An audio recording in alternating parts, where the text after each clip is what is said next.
Welcome to the Genius Factory. Enjoy the video.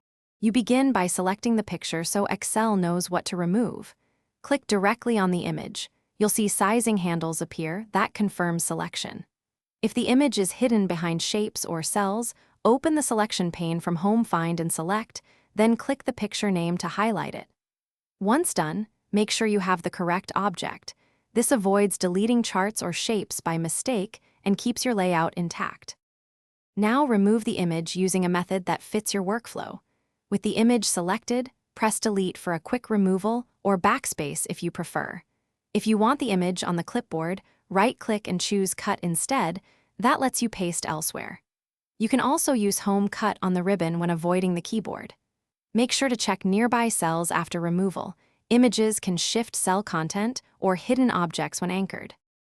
Finish by confirming the image is gone and your sheet looks right. Save or press Ctrl+S when satisfied. If the picture won't delete, use Ctrl+Z to undo, then try the selection pane to identify and select hidden instances. Sometimes images are part of header/footer. Go to Page Layout, Header, and Footer to remove those. If an image persists, open Format Picture. Check Properties and change placement to move and size with cells before trying deletion again. Thanks for watching. If you found this helpful, don't forget to like and subscribe.